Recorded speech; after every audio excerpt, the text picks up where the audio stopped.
നമസ്കാരം, ഞാൻ ഡോക്ടർ ഭാഗ്യ, Q1B health കെയറിലെ Ayurveda ഡോക്ടറാണ്.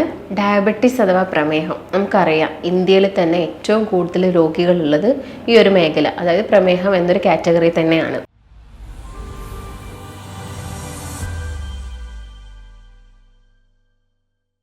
ഇപ്പോൾ കേരളത്തിലാണെങ്കിലും ഇത് തന്നെയാണ് അവസ്ഥ.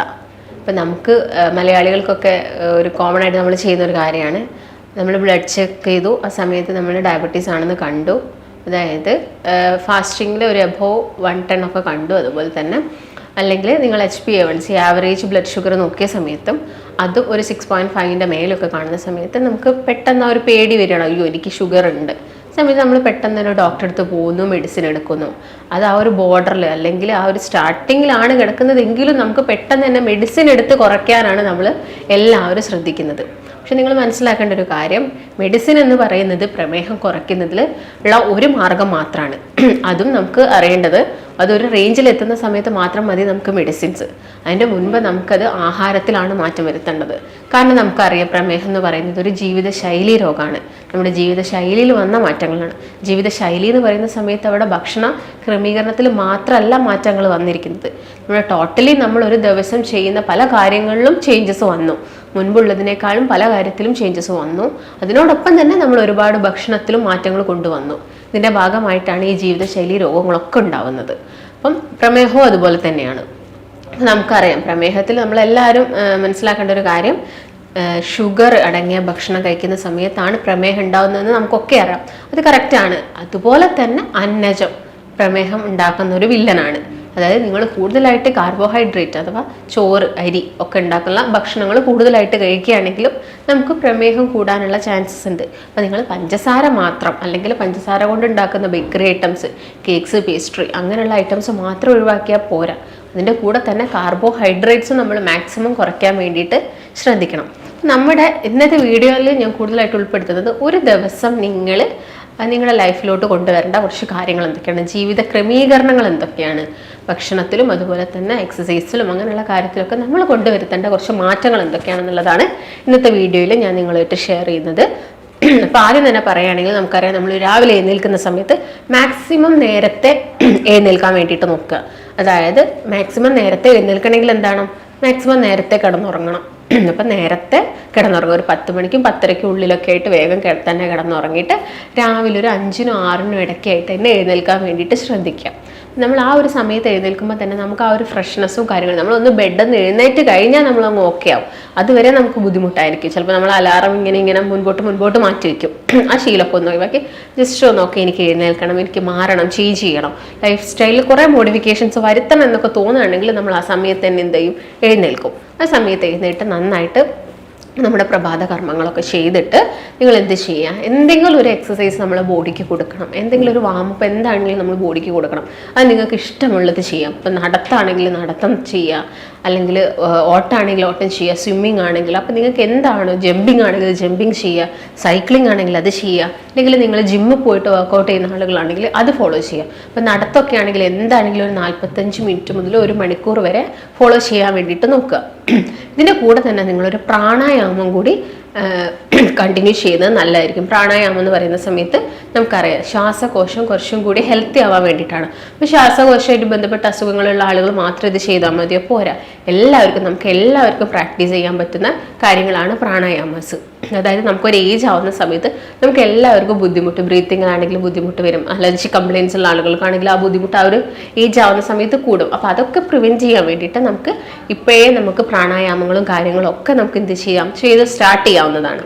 അപ്പം അത് ഫോളോ ചെയ്യുക. അതിൻ്റെ കൂടെ തന്നെ ഞാൻ പറഞ്ഞ പോലെ തന്നെ ഒരു എക്സസൈസ്, വാക്കിങ്ങോ എന്താണെങ്കിലും അതും ചെയ്യുക. അപ്പോൾ വാക്കിംഗ് എന്നൊക്കെ പറയുന്ന സമയത്ത് കുറച്ചൊരു എയറോബിക് ആയിട്ട്, അതായത് കുറച്ചൊന്ന് നമ്മുടെ ഹാർട്ട് റേറ്റ് കൂടുന്ന രീതിയിലുള്ള നടക്കാൻ വേണ്ടിയിട്ട് നോക്കുക. അപ്പം നടക്കുന്ന സമയത്ത് ആദ്യം തന്നെ അങ്ങ് വേഗം പോയിട്ട് സ്പീഡിൽ നടക്കുകയല്ല, ആദ്യം കുറച്ച് പതിയെ നടക്കുക, എന്നിട്ട് നമ്മൾ ആ ഒരു സ്പീഡ് മെല്ലെ കൂട്ടി വരിക. പിന്നെ അവസാനം എൻഡ് ചെയ്യുന്ന സമയത്ത് ഒരു സ്പീഡ് കുറച്ചുകൊണ്ട് നടത്തമൊക്കെ പ്രാക്ടീസ് ചെയ്യാം. ഇത് ചെയ്ത് കഴിഞ്ഞതിന് ശേഷം എന്ത് ചെയ്യാം, നമുക്ക് ബ്രേക്ക്ഫാസ്റ്റ് ആണ്. ചില ആളുകൾക്ക് ഒരു ശീലമുണ്ട്, രാവിലെ എഴുന്നേറ്റ പാട് എന്ത് ചെയ്യുക, ഒരു ചായയോ അങ്ങനെ കോഫിയോ അങ്ങനെ എന്തെങ്കിലുമൊക്കെ കഴിക്കാം. ഇപ്പോൾ പ്രമേഹ രോഗികളെയാണ് നമ്മൾ കൂടുതലായിട്ട് ഫോക്കസ് ചെയ്യുന്നതെങ്കിൽ ചായയൊക്കെ കുടിക്കുകയാണെങ്കിൽ തന്നെ മാക്സിമം അവർ മധുരം ഒഴിവാക്കുന്നതാണ് ഏറ്റവും നല്ലത്. പഞ്ചസാര എത്ര ഒഴിവാക്കുന്നതോ അത്രയും നമ്മളെ ബോഡിക്ക് അത് നല്ലതാണ്. ഒരുപാട് ഗുണങ്ങളുണ്ട്. പ്രമേഹം മാത്രമല്ല, അമിതവണ്ണം കുറയ്ക്കാൻ പറ്റും. ഫാറ്റി ലിവർ ഉള്ളവർക്ക് അത് കുറയ്ക്കാൻ പറ്റും. അനാവശ്യമായിട്ട് വരുന്ന ഫാറ്റും ഒക്കെ നമ്മളെ ബോഡിയിൽ നിന്ന് കുറയ്ക്കാൻ വേണ്ടിയിട്ട് ഇത് ഹെൽപ്പ് ചെയ്യും. അതുപോലെ തന്നെ നമ്മുടെ ടേസ്റ്റ് ബഡ്സ് ഒക്കെ ആണെങ്കിൽ കുറച്ചും കൂടി എന്താവും, ആക്റ്റീവ് ആവും. അപ്പോൾ നമ്മൾ എന്ത് ഭക്ഷണം കഴിക്കുകയാണെങ്കിലും നമുക്ക് ആ ഭക്ഷണത്തിന് ഒരു രുചി തോന്നും. അതുപോലെ തന്നെ നമുക്കൊരു ഫുൾനെസ് ഒക്കെ ഫീൽ ആവും. അപ്പോൾ ഇങ്ങനെയുള്ള കാര്യങ്ങളൊക്കെ നിങ്ങൾ എന്ത് ചെയ്യുക, ഒന്ന് ശ്രദ്ധിക്കുക. രാവിലെ എഴുന്നേറ്റിട്ട് അപ്പോൾ നിങ്ങൾ ചായയോ കോഫിയോ ഒക്കെ കുടിക്കുക, വിത്തൗട്ട് ഷുഗറാണ്. അതിൻ്റെ കൂടെ കടികളൊക്കെ മാക്സിമം ഒഴിവാക്കുക. ഷുഗർ പേഷ്യൻസ് ആണ് പ്രത്യേകം ശ്രദ്ധിക്കേണ്ടത്. ഇത് കഴിഞ്ഞ് വന്നിട്ട് നിങ്ങൾക്ക് ചിലപ്പോൾ നിങ്ങൾ ഓഫീസിൽ പോകുന്ന ആളുകളായിരിക്കും, അല്ലെങ്കിൽ എന്തെങ്കിലും വർക്ക് ചെയ്യുന്ന ആളുകളൊക്കെ ആയിരിക്കും. അങ്ങനെയുള്ള ആളുകളാണെങ്കിൽ നമുക്ക് എന്താണെങ്കിലും ബ്രേക്ക്ഫാസ്റ്റ് നമ്മൾ സ്കിപ്പ് ചെയ്യരുത്. അപ്പം ബ്രേക്ക്ഫാസ്റ്റ് നമ്മൾ മലയാളീസിൻ്റെ കേസ് നോക്കുകയാണെങ്കിൽ ഒട്ടുമിക്ക എല്ലാ വീടുകളിലും എന്താണ്, പുട്ട്, പത്തിരി അല്ലെങ്കിൽ ദോശ, ഇഡ്ഡലി ഇങ്ങനെയുള്ള കാര്യങ്ങളൊക്കെയാണ് കൂടുതൽ. നമുക്കറിയാം ഇതൊക്കെ അരി ആഹാരം കൊണ്ടാണ് കൂടുതൽ ഉണ്ടാക്കുന്നത്. അത് മാക്സിമം എന്ത് ചെയ്യുക, നമ്മൾ കട്ട് ഔട്ട് ചെയ്യാം. അല്ലെങ്കിൽ നിങ്ങളിപ്പോൾ മെഡിസിനൊക്കെ കഴിക്കുന്ന ആളുകളായിരിക്കും. ചിലപ്പോൾ നിങ്ങൾ അത്യാവശ്യം നല്ല ഷുഗർ പേഷ്യൻ്റ് ആണെങ്കിൽ മെഡിസിൻസ് കഴിക്കുന്നുണ്ടെങ്കിൽ ചിലപ്പോൾ നിങ്ങൾ ഒരു ചെറിയ കഷ്ണം പുട്ടോ അല്ലെങ്കിൽ ഒരു ഇഡ്ഡലിയോ 1-2 ഇഡ്ഡലിയോ ഒക്കെ എടുക്കുന്നുണ്ടാവും. അത് നിങ്ങളുടെ ഡോക്ടറിൻ്റെ നിർദ്ദേശപ്രകാരം മാത്രം കഴിക്കുക. അല്ലെങ്കിൽ നിങ്ങൾക്ക് വലിയ രീതിയിൽ ഷുഗർ ഒന്നും ഇല്ലെങ്കിൽ നമുക്ക് കുറച്ച് കാലത്തേക്ക് എന്ത് ചെയ്യാം, ഈ അരി ആഹാരമൊക്കെ കംപ്ലീറ്റ് ആയിട്ട് ഒഴിവാക്കുക. അല്ലെങ്കിൽ നിങ്ങൾ മെഡിസിൻ കഴിക്കുന്നുണ്ടെങ്കിൽ പെട്ടെന്ന് നിങ്ങൾക്ക് ഹൈപ്പോഗ്ലൈസിമിയ ഒക്കെ വരാനുള്ള ചാൻസസ് കൂടുതലാണ്. പെട്ടെന്ന് ഷുഗർ കുഴഞ്ഞു പോവുക, ക്ഷീണം വരുന്നതൊക്കെ. അപ്പോൾ അങ്ങനെയുള്ള ആളുകളാകുന്ന സമയത്ത് എന്ത് ചെയ്യാം, ഞാൻ നേരത്തെ പറഞ്ഞ പോലെ തന്നെ ഈ ഭക്ഷണത്തിൽ എന്തെങ്കിലുമൊക്കെ ആഡ് ചെയ്യുക. അല്ലെങ്കിൽ രാവിലെ നിങ്ങൾക്ക് കഴിക്കാൻ പറ്റുന്നതാണ് മുട്ട. നമുക്ക് നമ്മുടെ ഭക്ഷണത്തിൽ ഇൻക്ലൂഡ് ചെയ്യാം. അതുപോലെ തന്നെ വലിയ ധാന്യങ്ങളിലാണെങ്കിലും ഷുഗർ കൂടുതലാണ്. അതിലൊരു 80 മുതൽ 85% ഗ്ലൈസിമിക് ഇൻഡെക്സ് അത് കൂടുതലായിട്ടുള്ളതാണ്. അതുപോലെ തന്നെ ചെറിയ ധാന്യങ്ങളാണെങ്കിൽ കുറച്ചും കൂടി കുറവാണ്. അതായത് ഒരു 60-65 ഉള്ളൂ എന്ത് ഷുഗർ ഉള്ളൂ. അപ്പോൾ ആ ധാന്യങ്ങളൊക്കെ നമ്മുടെ ഭക്ഷണത്തിൽ നമുക്ക് ഇൻക്ലൂഡ് ചെയ്യാവുന്നതാണ്. അതുപോലെ തന്നെ നിങ്ങൾക്ക് രാവിലത്തെ ഒരു ബ്രേക്ക്ഫാസ്റ്റിന് ഇൻക്ലൂഡ് ചെയ്യാൻ പറ്റുന്ന ഒരു കാര്യം എന്ന് പറയുന്നത് മുട്ടയാണ്. മുട്ട എന്ന് പറയുമ്പോൾ എല്ലാവർക്കും പേടിയാണ്. മുട്ട എന്ന് കേൾക്കുമ്പോൾ മുട്ട കൊഴുപ്പുണ്ടാക്കുന്നതാണ്, കൊളസ്ട്രോൾ കൂട്ടും, ഫാറ്റി ലിവർ ഉണ്ടാക്കും, അങ്ങനത്തെ ചിന്താഗതി, LDL കൊളസ്ട്രോൾ കൂട്ടുന്നൊക്കെ ഉള്ളത്. എന്നാൽ അങ്ങനെയല്ല. മുട്ട എന്ന് പറയുന്നത് ശരിക്കും നല്ലൊരു ഭക്ഷണമാണ്. നമുക്ക് എല്ലാവർക്കും കഴിക്കാൻ പറ്റുന്ന 0 ഷുഗർ ഉള്ളൊരു ഫുഡാണ്.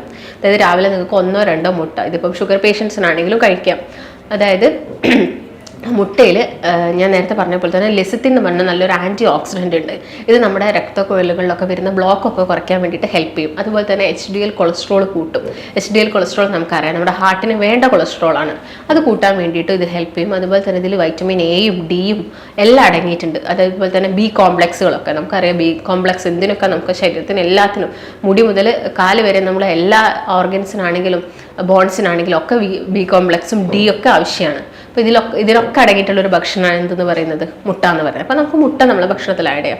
അതുപോലെ ഡോക്ടേഴ്സ് ഇപ്പം കൊടുക്കുന്നതാണ് പേഷ്യൻസിനോട് ഓട്സ് കഴിക്കാൻ പറയും. അപ്പോൾ ഓട്സ് കഴിക്കാൻ പറയുന്ന സമയത്ത് എല്ലാവരും ഡയറക്റ്റ് ആയിട്ട് പോയിട്ട് ഉള്ള ഓട്സ് വാങ്ങിയിട്ട് കഴിക്കും. അതല്ല, നമുക്കിപ്പം സ്റ്റീൽ കട്ട് ആയിട്ടുള്ള അല്ലെങ്കിൽ ഫൈബർ റിച്ച് ആയിട്ടുള്ള ഓട്സ് ഒക്കെ മാർക്കറ്റിലൊക്കെ അവൈലബിൾ ആണ്.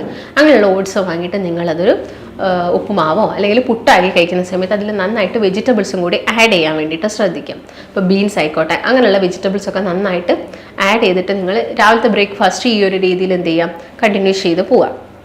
പിന്നെ നിങ്ങൾ ആ ഒരു സമയത്ത് എന്ത് ചെയ്യുക, രാവിലെ ഓൾറെഡി നിങ്ങൾ ചായ എടുക്കുന്നുണ്ടെങ്കിൽ പിന്നെ ബ്രേക്ക്ഫാസ്റ്റിൻ്റെ കൂടെ ചായ എടുക്കേണ്ട ഒരു ആവശ്യകതയില്ല. വെള്ളം നന്നായിട്ട് നമ്മൾ കുടിക്കണം ഒരു ദിവസം. അപ്പോൾ വെള്ളം തന്നെ ആ ഒരു സമയത്ത് കുടിക്കാൻ വേണ്ടിയിട്ട് നോക്കുക.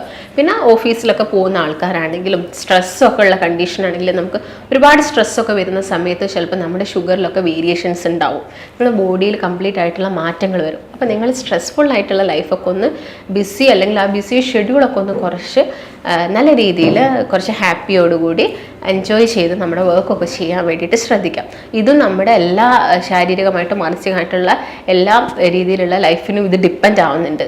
അപ്പം ആ ഒരു രീതിയിൽ ലൈഫ് കൊണ്ടുപോകാൻ വേണ്ടിയിട്ട് ശ്രദ്ധിക്കുക. പിന്നെ ഒരു 11 മണിക്ക് എന്ന സമയത്ത് നിങ്ങൾ ഓഫീസിലൊക്കെ പോകുന്ന ആളുകളാണെങ്കിലും അല്ലെങ്കിൽ വീട്ടിലിരിക്കുന്ന ആളുകളാണെങ്കിലൊക്കെ നട്ട്സ് നമ്മുടെ ഭക്ഷണത്തിൽ ഇൻക്ലൂഡ് ചെയ്യുക. നമുക്കറിയാം ബദാമിലായിക്കോട്ടെ അല്ലെങ്കിൽ വാൾനട്ടിലായിക്കോട്ടെ, ഇതിലൊക്കെ നന്നായിട്ട് എന്തുണ്ട്, omega-3 ഫാറ്റി ആസിഡ്സ് ഉണ്ട്. അതുപോലെ നല്ല ആൻറ്റി ഓക്സിഡൻസ് ഒക്കെയാണ്. നമ്മുടെ ബോഡിക്ക് വേണ്ട എല്ലാ ഫംഗ്ഷൻസും ഇത് ചെയ്യും.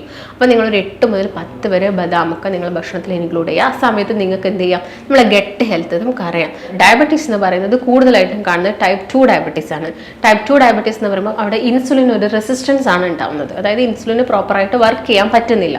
അപ്പം ആ ഇൻസുലിൻ ഒന്ന് നന്നായിട്ട് വർക്കൊക്കെ ചെയ്യണമെങ്കിൽ എന്തായിരിക്കണം, നമ്മുടെ ശരീരത്തിലെ ഗട്ട് ഹെൽത്ത് കൂടി എന്താവണം, ഓക്കെ ആവണം. അപ്പോൾ ഈ ഗട്ട് ഹെൽത്ത് ഓക്കെ ആവാൻ വേണ്ടിയിട്ട് നമ്മൾ പ്രോബയോട്ടിക്സ് ഇൻക്ലൂഡ് ചെയ്യണം.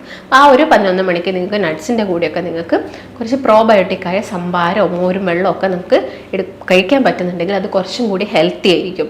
അതുപോലെ തന്നെ ഈ നട്ട്സിൻ്റെ കൂടെ കുറച്ച് സീഡ്സും കൂടി നിങ്ങൾക്ക് ഇൻക്ലൂഡ് ചെയ്യാം. ഫ്ലാക്സ് സീഡ്സോ അല്ലെങ്കിൽ പംകിൻ സീഡ്സോ അങ്ങനെയുള്ള കുറച്ച് സീഡ്സും കൂടി നമ്മുടെ ഭക്ഷണത്തിൽ ഇൻക്ലൂഡ് ചെയ്യുക. പിന്നെ ഉച്ചക്കത്തെ കേസ് നോക്കുകയാണെങ്കിൽ നമ്മളൊരു പോർഷൻ, അതായത് ഒരു 4 ഭാഗമാക്കി വേണം നമ്മൾ ഭക്ഷണം കഴിക്കാൻ. അതായത് വെറും കാർബോഹൈഡ്രേറ്റ് മാത്രം നമുക്ക് കിട്ടിയിട്ട് യാതൊന്നും കിട്ടാനില്ല. നമുക്ക് പ്രോട്ടീൻസ് വേണം, ഫാറ്റ് വേണം, അതുപോലെ തന്നെ വൈറ്റമിൻസും എല്ലാം വേണം, മിനറൽസും ഒക്കെ വേണം നമ്മുടെ ഭക്ഷണത്തിൽ. ഇതൊക്കെ കിട്ടണമെങ്കിൽ നമ്മളെല്ലാം ഇൻക്ലൂഡ് ചെയ്യണം. ഇപ്പോൾ കാർബോഹൈഡ്രേറ്റിൻ്റെ കേസ് നോക്കുകയാണെങ്കിലും ഇപ്പം ഷുഗർ പേഷ്യൻസിൽ നമ്മൾ എന്താണെങ്കിലും വൈറ്റ് റൈസ് കട്ട് ചെയ്തിട്ട് അവരോട് ബ്രൗൺ റൈസ് തന്നെയാണ് കഴിക്കാൻ പറയുക. അപ്പം നമ്മൾ ആ ഒരു 4 പോർഷനിൽ ഒരു ഭാഗം വേണ്ടത് എന്താണ്, ബ്രൗൺ റൈസ് ആണ്. അതും വളരെ കുറച്ച് മതി. നമുക്ക് ഫുൾനെസ്സിന് നമുക്ക് ബാക്കിയുള്ള കാര്യങ്ങളൊക്കെ ആഡ് ചെയ്യണം. അപ്പം ബ്രൗൺ റൈസ് കുറച്ച് കഴിക്കുക. ആ ഒരു 4 പോർഷനിൽ ഒരു പോർഷൻ മാത്രം ബ്രൗൺ റൈസ്, ബാക്കിയുള്ള ഒരു പോർഷൻ എന്ന് പറയുന്നത് പ്രോട്ടീനാണ്. പ്രോട്ടീനിൻ്റെ കേസ് നോക്കുകയാണെങ്കിൽ നിങ്ങൾക്ക് ചെറുപയർ ആയിക്കോട്ടെ അല്ലെങ്കിൽ അങ്ങനെയുള്ള എന്തെങ്കിലും കടലയോ പരിപ്പോ അങ്ങനെയുള്ള എല്ലാ കാര്യങ്ങളും നിങ്ങളെ ഭക്ഷണത്തിൽ ഇൻക്ലൂഡ് ചെയ്യാൻ വേണ്ടിയിട്ട് നോക്കുക. പ്രോട്ടീനിൽ തന്നെ നമുക്ക് നോൺ വെജ് പ്രോട്ടീൻസ് ഉണ്ട്. അതിപ്പോൾ മീൻ ആയിക്കോട്ടെ, ചെറു മത്സ്യങ്ങളായിരിക്കും കുറച്ചും കൂടി ബെറ്റർ. അപ്പോൾ മത്തി അങ്ങനെയുള്ള ചെറിയ ചെറിയ മീനുകളൊക്കെ നമ്മുടെ ഭക്ഷണത്തിൽ ഇൻക്ലൂഡ് ചെയ്യുക. ഫാറ്റിൻ്റെ കേസ് നോക്കുകയാണെങ്കിലും എല്ലാ ദിവസവും നിങ്ങൾ ഫാറ്റ് എടുക്കണം എന്ന് കരുതിയിട്ട് റെഡ് മീറ്റോ കാര്യങ്ങളോ ഒന്നും ഇൻക്ലൂഡ് ചെയ്യേണ്ട. ലീൻ മീറ്റ് അല്ലെങ്കിൽ വൈറ്റ് മീറ്റ് ആയാൽ നമുക്ക് ചിക്കൻ ഇൻക്ലൂഡ് ചെയ്യാം. അതും എല്ലാ ദിവസവും വേണമെന്നൊന്നുമില്ല. നിങ്ങൾ ഓൾട്ടർനേറ്റ് ഡേയ്സിലാണെങ്കിലും നിങ്ങൾക്കത് ഭക്ഷണത്തിൽ ഇൻക്ലൂഡ് ചെയ്യും. പിന്നെ നമുക്ക് വേണ്ടത് നന്നായിട്ട് വേണ്ടത് എന്താണ്, വൈറ്റമിൻസും മിനറൽസും ഒക്കെയാണ്. അത് നമുക്ക് നന്നായിട്ട് സാലഡ്സൊന്നും കുക്കുംബർ അതുപോലെ തന്നെ ഒനിയൻ ക്യാരറ്റ് ഇങ്ങനെയുള്ള സാലഡ്സ് നമ്മുടെ ഭക്ഷണത്തിൽ എന്ത് ചെയ്യാൻ വേണ്ടി ഇൻക്ലൂഡ് ചെയ്യാൻ വേണ്ടിയിട്ട് ശ്രദ്ധിക്കാം.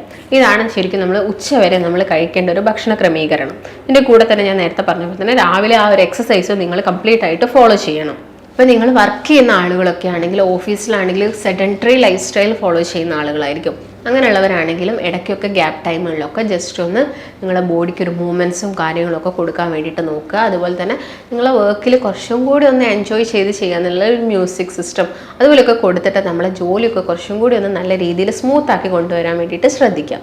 അതുപോലെ തന്നെ പിന്നെ ഒരു വൈകുന്നേരം സമയമൊക്കെ ആകുന്ന സമയത്ത് നമുക്ക് എല്ലാവർക്കും ഒരു ചായ നിർബന്ധമായിരിക്കും. ചായ കഴിക്കുന്ന സമയത്ത് ഷുഗർ പേഷ്യൻസ് കംപ്ലീറ്റ് ആയിട്ട് ഷുഗർ അവോയ്ഡ് ചെയ്യുന്നതാണ് ഏറ്റവും നല്ലതെന്ന് പറയുന്നത്. അപ്പോൾ കടിയായിട്ട് നിങ്ങൾക്ക് ഇപ്പം ഒരു പഴമൊക്കെ കിട്ടുകയാണെങ്കിൽ അതാണ് കുറച്ചും കൂടി ബെറ്റർ. അതും നേന്ത്രപ്പഴത്തിൻ്റെ കേസൊക്കെ നോക്കുകയാണെങ്കിൽ അധികം പഴുപ്പില്ലാത്ത നേന്ത്രപ്പഴം പുഴുങ്ങി എടുക്കുന്നത്, വീട്ടിലിരിക്കുന്ന ആളുകളാണെങ്കിൽ ഒരു പുഴുങ്ങിയൊക്കെ കഴിക്കുന്നത് കുറച്ചുകൂടി നല്ലതായിരിക്കും. നമുക്ക് എല്ലാ ദിവസവും എടുക്കുമ്പോൾ ബുദ്ധിമുട്ടുണ്ടെങ്കിൽ എല്ലാ ദിവസവും എടുക്കേണ്ട കാര്യമൊന്നുമില്ല. ചായ നമ്മൾ അങ്ങനെ തന്നെ കഴിക്കുകയാണെങ്കിൽ നോക്കുക.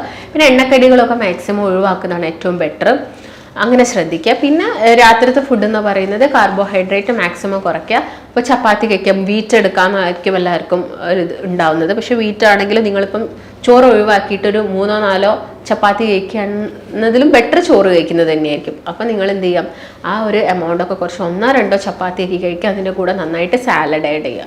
കുക്കുംബറോ അങ്ങനെയുള്ള ഏതെങ്കിലും സാലഡ്സൊക്കെ ആഡ് ചെയ്തിട്ട് നമ്മുടെ ഭക്ഷണം രാത്രി കുറച്ച് ലഘുവാക്കാൻ വേണ്ടിയിട്ട് ശ്രദ്ധിക്കുക. കാരണം നമ്മൾ പിന്നെ കിടന്നുറങ്ങാൻ പോവുകയാണ്. അപ്പോൾ നിങ്ങൾക്ക് എന്തെങ്കിലും ഫിഷൊക്കെ ഉണ്ടെങ്കിൽ അതും ഇതിൻ്റെ കൂടെ ആഡ് ചെയ്യാം. നമ്മൾ കിടന്നുറങ്ങുന്ന സമയത്ത് നമുക്ക് വലിയൊരു ശരീരത്തിന് വലിയൊരു ആയാസമോ കാര്യങ്ങളൊന്നും വരുന്നില്ല. അപ്പോൾ നമുക്ക് അധികം എനർജി അവിടെ കലോറീസ് കൂട്ടിയെടുക്കേണ്ട ആവശ്യകതയില്ല. അപ്പോൾ നമ്മൾ നൈറ്റ് ഫുഡ് എന്ന് പറയുന്നത് വളരെ ലഘുവായിട്ട് എന്തെങ്കിലുമൊക്കെ കഴിച്ചിട്ട്, അപ്പോൾ നിങ്ങൾക്ക് ഫ്രൂട്ട്സ് എല്ലാ ഫ്രൂട്ട്സും കഴിക്കാൻ പ്രമേഹ രോഗികൾക്ക് പറ്റണമെന്നില്ല. കാരണം മധുരമുള്ള ഫ്രൂട്ട്സ് കഴിക്കുന്ന സമയത്ത് ചിലപ്പോൾ അവർക്ക് എന്താവാം ഷുഗർ ഷൂട്ട് ചെയ്യാനുള്ള ചാൻസ് ഉണ്ട്. അപ്പം ആ സമയത്ത് എന്ത് ചെയ്യുക, അധികം മധുരമല്ലാത്ത വൈറ്റമിൻ സി റിച്ച് ആയിട്ടുള്ള ഫ്രൂട്ട്സൊക്കെ അവരുടെ ഭക്ഷണത്തിൽ ഇൻക്ലൂഡ് ചെയ്യാൻ വേണ്ടിയിട്ട് നോക്കുക. നെല്ലിക്ക ആയിക്കോട്ടെ അല്ലെങ്കിൽ ഓറഞ്ച് ആയിക്കോട്ടെ അല്ലെങ്കിൽ മുസമ്പി പോലുള്ള ഫ്രൂട്ട്സൊക്കെ കഴിക്കുന്നവർക്ക് കുറച്ചും കൂടി നല്ലതാണ്. അപ്പോൾ ഇങ്ങനെയുള്ള കാര്യങ്ങളൊക്കെ അവരുടെ ഭക്ഷണത്തിൽ ഇൻക്ലൂഡ് ചെയ്യുക. ഇപ്പോൾ രാത്രി സമയത്താണെങ്കിലും മാക്സിമം നേരത്തെ കിടന്നുറങ്ങാൻ വേണ്ടിയിട്ട് നോക്കുക. അതും ഒരു നിങ്ങൾ ഭക്ഷണം കഴിച്ചിട്ട് ഒരു 3 മണിക്കൂറിനുള്ളിൽ തന്നെ കിടന്നുറങ്ങാൻ വേണ്ടിയിട്ട് നോക്കുക. അതായത് ഒരു 7 മണിക്ക് തന്നെ നിങ്ങൾ ഫുഡ് കഴിക്കുകയാണെങ്കിൽ 8, 9, 10 മണിയാകുമ്പോൾ നിങ്ങൾ എന്ത് ചെയ്യുക, കിടന്നുറങ്ങുക. ഈ ഒരു ലൈഫ് സ്റ്റൈൽ എപ്പോഴും നിങ്ങൾ ഫോളോ ചെയ്യുകയാണെങ്കിൽ നമുക്ക് മറ്റുള്ള അസുഖങ്ങൾ, അതായത് ഇപ്പോൾ ഡയബറ്റിക് പേഷ്യൻസിന് മറ്റു കൊളസ്ട്രോൾ വരാനും അങ്ങനെയുള്ള കണ്ടീഷൻസൊക്കെ ഉണ്ടാകാനുള്ള ചാൻസ് കൂടുതലാണ്. അതൊക്കെ പ്രിവെൻറ്റ് ചെയ്യാൻ വേണ്ടിയിട്ട് നമ്മൾ ഈ കാര്യങ്ങളൊക്കെ ഫോളോ ചെയ്യുന്നത് എപ്പോഴും നല്ലതായിരിക്കും. ഇതിൻ്റെ കൂടെ തന്നെ അവർക്ക് എന്ത് ഫോളോ ചെയ്യാം, ഇൻ്റർമീഡിയറ്റ് ഫാസ്റ്റിംഗ് അവർക്ക് അവരുടെ ലൈഫിലോട്ട് കൊണ്ടുവരാം. ഇൻ്റർമീഡിയറ്റ് ഫാസ്റ്റിംഗ് എന്ന് പറയുമ്പോൾ നമുക്കറിയാം 13 മണിക്കൂർ അല്ലെങ്കിൽ 16 മണിക്കൂറോളം എന്ത് ചെയ്യുക, ഫാസ്റ്റിംഗ് എടുക്കുക. അപ്പോൾ ഏറ്റവും ബെറ്റർ എന്ന് പറയുന്നത് വൈകുന്നേരം 5 മണിക്ക് ഭക്ഷണം കഴിക്കുക അല്ലെങ്കിൽ ഒരു 7 മണിക്ക് ഭക്ഷണം കഴിക്കുകയാണെങ്കിൽ നെക്സ്റ്റ് ഡേയ്സ് നിങ്ങൾ ആ ഒരു ടൈം കാൽക്കുലേറ്റ് ചെയ്തിട്ട് അടുത്ത ദിവസം രാവിലെ ബ്രേക്ക്ഫാസ്റ്റ് കഴിക്കുക. അപ്പോൾ അത്രയും സമയം നമ്മൾ ബോഡിക്ക് എന്താണ് പ്രത്യേകിച്ച് വലിയ രീതിയിലുള്ള വർക്കും കാര്യങ്ങളൊന്നും കൊടുക്കാതെ ഒരു റെസ്റ്റ് കൊടുക്കുന്ന സമയമാണ്. ഇതിനുള്ള സമയത്ത് അനാവശ്യമായിട്ട് വരുന്ന ഫാറ്റും കാര്യങ്ങളും കുറയ്ക്കാൻ സാധിക്കും. ഇൻസുലിൻ റെസിസ്റ്റൻസ് നമുക്ക് കുറച്ച് കൊണ്ടുവരാനൊക്കെ സാധിക്കും. ഈ കാര്യങ്ങളൊക്കെയാണ് നിങ്ങൾ മെയിനായിട്ടും ശ്രദ്ധിക്കേണ്ടത്. ഇപ്പോൾ ഡയബറ്റീസ് പേഷ്യൻസ് ഒരു ദിവസം ഈ ഒരു രീതിയിൽ ഫോളോ ചെയ്യുകയാണെങ്കിൽ അവർക്ക് വിത്തൗട്ട് മെഡിസിൻ ഇല്ലാതെ തന്നെ ആ ഒരു റേഞ്ചിൽ നിൽക്കുന്ന ഷുഗറും കാര്യങ്ങളൊക്കെ കുറച്ചെടുക്കാൻ സാധിക്കും. പക്ഷേ നിങ്ങൾക്ക് അത്യാവശ്യം നല്ല ഷുഗറും കാര്യങ്ങളൊക്കെ ഉണ്ട്, നിങ്ങൾ മെഡിസിൻ എടുക്കുകയാണെങ്കിൽ നിങ്ങൾക്ക് ആ മെഡിസിൻ്റെ അളവ് നിങ്ങൾക്ക് കുറച്ചുകൊണ്ട് എടുക്കാൻ പറ്റും. അല്ലെങ്കിൽ ഇൻസുലിൻ എടുക്കുന്ന ആളുകളാണെങ്കിൽ അതിൻ്റെ അളവും കാര്യങ്ങളൊക്കെ നമുക്ക് എന്ത് ചെയ്യാൻ പറ്റും, കുറച്ചുകൊണ്ട് വരാനൊക്കെ സാധിക്കും. ഇത്രയും കാര്യങ്ങളാണ് ഇന്നത്തെ വീഡിയോയിലുള്ളത്. അപ്പോൾ നിങ്ങൾക്ക് എന്തെങ്കിലും സംശയങ്ങളോ കാര്യങ്ങളൊക്കെ ഉണ്ടെങ്കിൽ നമുക്ക് മറ്റൊരു വീഡിയോ ആയിട്ട് വീണ്ടും കാണാം. എന്തെങ്കിലും സംശയങ്ങൾ ഉണ്ടെങ്കിൽ നിങ്ങൾ താഴത്തെ നമ്പറിൽ കോൺടാക്റ്റ് ചെയ്യുക. നമുക്ക് മറ്റൊരു വീഡിയോ ആയിട്ട് വീണ്ടും കാണുന്നത് വരെ നന്ദി.